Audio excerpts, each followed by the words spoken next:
Good morning, everybody, all the respected faculty members and students, if at all they are present here. I'm very thankful to the organizing committee for offering me to speak about this topic. We might have spoken about a lot of advances in cardiac surgery and the way forward, but unless we speak about the ground realities that the healthcare system is suffering, the ground problems that we are suffering at the ground level, and offering solutions, the CME, the symposium, would be incomplete. I would like to talk first about myself a little bit. I'm having my own NGO that I'm running in my name, and also have a few healthcare companies which are supporting this particular NGO. And what we have been doing is that this particular NGO that I have was built in 2015. We incorporated this NGO in Ministry of Corporate Affairs in 2015, which is a Section 8 company, and we have ATG and 12A certifications. Our programs are that we conduct free medical camps, and we have conducted more than 250 medical camps till date, and we have regular free OPDs, which are having cardiac consultations in community health centers and hospitals in Chhattisgarh. We have healthcare and health awareness programs and free cardiac surgeries for the underprivileged and free OPDs for the poor. We are currently associated with the Ministry of Health and Family Welfare, Government of Chhattisgarh, and are serving the underprivileged in various parts of the state. Our patrons are these particular companies, and we have individual donations also coming in.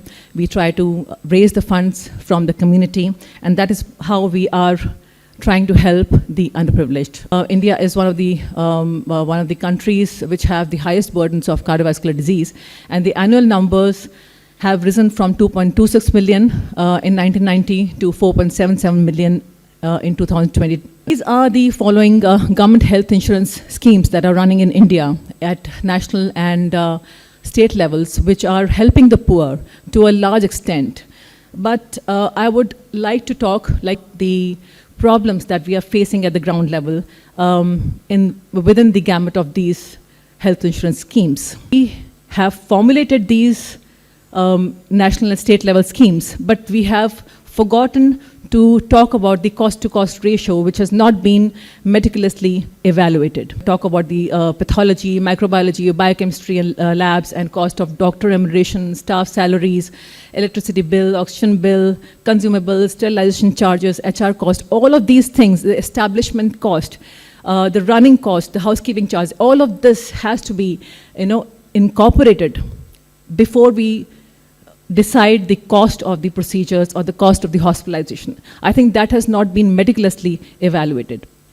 Many of the common conditions, even till date, because you all have also been involved in these, like Ayushman schemes and other state level schemes, the common conditions and the procedures are not covered. The financial literacy in doctors is poor.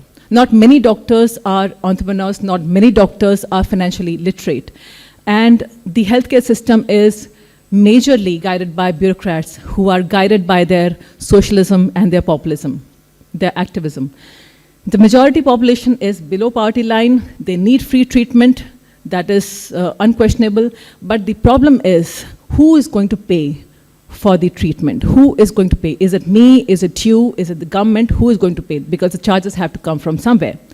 The approximate cost of one cardiac surgical unit, of one OT, is around 18 to 20 lakhs. Now we have to, these are the running charges. Problems of an NGO. An NGO, we all know, is a non-governmental entity which is involved in global development, aid, and philanthropy. They have a definite mission, a goal that they have to achieve for the society, and through these bodies, they promote social welfare. Now the problem is that they require aids, they require funding from various cradles, and they're dependent on private donation sources or memberships, and regardless of being an independent body, many of them are dependent on governmental funding and aid to function effortlessly. As non-profits, NGOs hunt for several funding sources, including memberships, private aids, sales of goods and amenities, grants from other non-profits, or government funding from NGOs, and sometimes CSRs. Now, we all know what the NGOs have been doing all these decades, all these years. Now, we have to have a different outlook altogether if we want to go ahead in the healthcare system, if we want that the healthcare system should survive. Now, what are those different kind of roles? Now, those different kind of roles are based on the current problems that we are facing. The number one role that we have to have is awareness. Awareness of what? Governments, awareness of the society that these super specialty surgeons are basically an asset to the population. We are saving a multi-million-dollar healthcare system by creating cardiac surgical units. There was a time when people used to go abroad for cardiac surgeries. Now people can have those, state-of-the-art surgeries in our cities. Those have to coordinate with the government to develop cardiac centers. The government itself is unable to recruit many cardiac surgeons despite the fact that we are falling short of surgeons. They are enforcing bonds on fresh cardiac surgeons of around 3 years and 5 years based on the states they are residing in. And that is not the part of a solution. Cardiac centers, at least one, is required in each district hospital. Now, everything has to have a cost.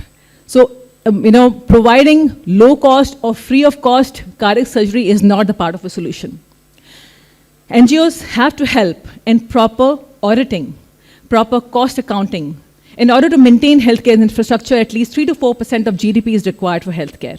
Now, today we are blindly creating medical colleges and hospitals without any facility or soul. Last 1 year, 150 medical colleges have come up which do not have proper infrastructure. They will continue to work till break-even is achieved, and after probably a decade or so, they'll be able to develop some cardiac setup. Large NGOs and big bodies like IACTS itself, they have to represent our field in the health ministry. NGOs should hunt for competent surgeons so that they can represent in health ministry. Another one is fundraising. NGOs should raise funds for healthcare setup. They have to propose a plan, at least for elective cardiac surgeries in distant remote areas. Some surgeons can wish to do charity, but not everybody is in a mood of charity all the time. They have to feed their families, they have to feed their own financial burdens. What about the cardiac surgical team? It has not been represented in the healthcare ministry properly. We need a mechanism so that we can infuse well-diversified funds into the setup. CSR should be easily available if projected. When we create a setup and we reach a break-even, the banks take around 10 to 12% interest. But when big industries approach, they are given a loan at 8.5% interest. That is the kind of dependency that is existing currently. They're having special loan segments and tailor-made financial schemes should be developed based on the kind of setup is existing, whether it is an MSME or a large-scale company. Based on that, the loan schemes should be tailor-made.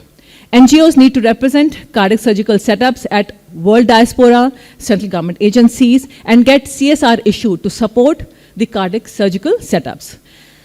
IACTS also can function as an NGO. There are many surgeons who are working in many parts of the nation who are still not satisfied doing the kind of job that they are doing at present because of inferior quality infrastructure. We can aim to provide medical care to the last member of society. When we talk about Make in India, we've got 5th and 6th generation aircrafts made in India at par with the world in space technology. But the most neglected part is the healthcare industry. Medical devices, equipments, all of that has not been taken into consideration as far as Make in India is concerned. Our heart-lung machines, our MRI machines, CT machines, they are not made in India. The technology is existing for the past 5 decades or so.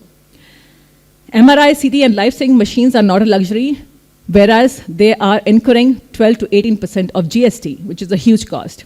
High import duties are there on life-saving machines and equipments. World's largest oil producer, it was giving healthcare and education free of cost, and the model was not worked out properly, and we all know what happened after the recession.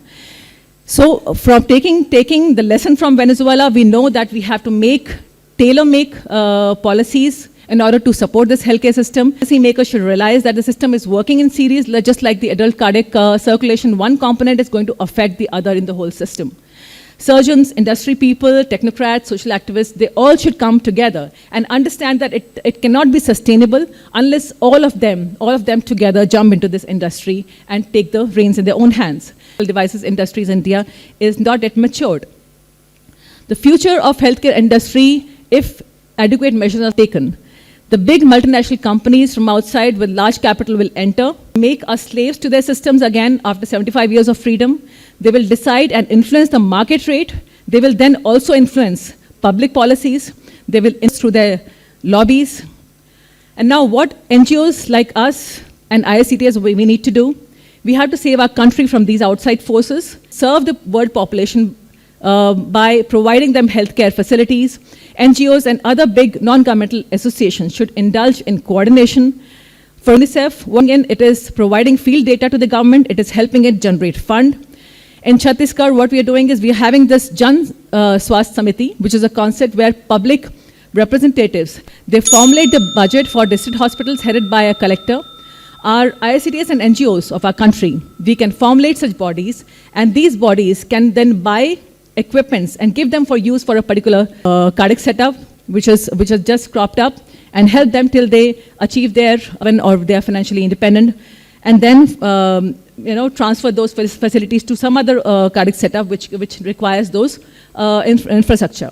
And this should be done for the purpose, not for the purpose of earning profit, but for making them sustain, making the cardiac surgical setup sustain. And give field data and then help in formulating mechanisms to address the health issues. They can arrange for grant, they can apply for CSR, they can convince the central government and other private industries to invest. So in order to achieve a sustainable goal of equity in health for all, I think it's very important that some of the very real decisions need to be made. Let's all do this together. Thank you so much.